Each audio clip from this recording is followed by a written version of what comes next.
Oke, perkenalkan nama saya Muhammad Wendy Finanda. Itu NIM saya ada di layar ya, dan saya dari Prodi Informatika. Di sini saya akan menjelaskan UX Designer, yaitu tentang tugasnya, fungsinya, sama perkembangannya di Indonesia itu seperti apa. Oke, pertama dari pengantar dulu. UX Designer itu adalah profesinya yang penting ya dalam pengembangan produk digital, yaitu yang mastiin produk itu nggak hanya menarik secara visual, tapi juga ngasih pengalaman yang optimal buat pengguna. Peran ini tuh semakin dibutuhin seiring berkembangnya teknologi sama digitalisasi. Terus tugasnya apa? Yang pertama tugasnya UI designer itu buat desainnya secara visual tuh lebih estetis dan fungsional. Dia juga membangun wireframe sama prototype desainnya. Dia juga yang nentuin elemen visual kayak warna atau color palette-nya, tipografi, dan icon-iconnya. Dia juga kerjasama sama UX designer buat mastiin desainnya itu sesuai kebutuhan pengguna. Kalau UX designer sendiri, dia itu pertama fokus sama riset pengalaman pengguna. Dia juga yang buat user journey untuk memahami interaksi pengguna. Dia juga yang bangun wireframe sama prototype-nya tuh lebih jadi interaktif, kayak bisa dipencet-pencet gitu. Dia juga yang ngelakuin pengujian untuk ngoptimalin desain berdasarkan feedback dari para pengguna. Nah, bedanya apa UI sama UX designer itu? Kalau UI designer itu lebih ke bagaimana tampilannya, terus dia yang fokus pada desain visual sama tujuan utamanya itu buat produknya itu lebih menarik secara estetika. Kalau dari UX designer itu tuh lebih ke bagaimana rasanya memakai produk ini. Jadi dia tuh fokus sama pengalaman pengguna dan tujuan utamanya itu buat produk lebih mudah digunakan dan juga memuaskan.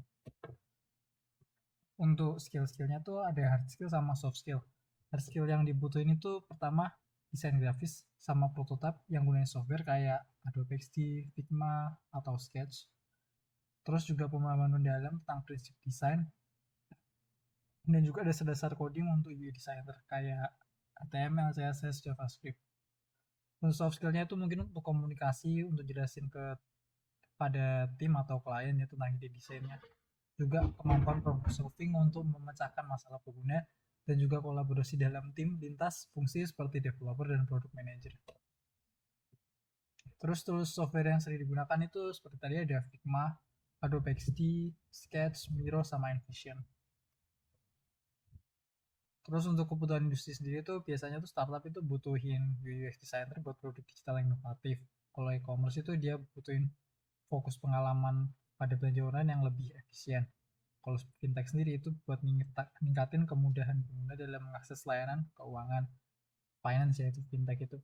Terus perusahaan teknologi itu peran UX designer itu juga bisa jadi vital dalam pengembangan aplikasi dan perangkat lunak mereka.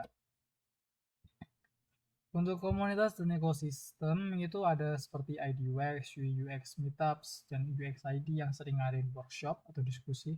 Untuk event networking biasanya ada hackathon gitu ya, dari coding atau apa gitu.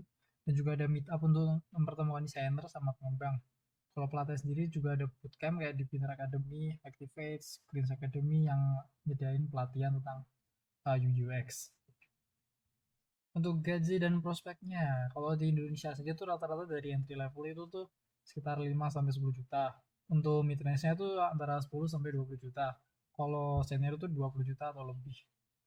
Terus prospek karirnya ini tuh ya lumayan besar untuk di berbagai industri karena sekarang itu eranya teknologi ya. Jadi kesimpulannya sendiri UI UX designer itu perpaduan seni sama sains yang nyiptain produk digital yang efisien dan menarik. Profesi ini tuh merluin kombinasi skill teknis sama interpersonal dan juga harus ningkatin kebutuhan industri. UX designer itu juga memiliki masa depan yang lumayan cerah di Indonesia. Oke, makasih atas perhatian Anda ya. Jadi itu sekian presentasi dari saya tentang UX designer.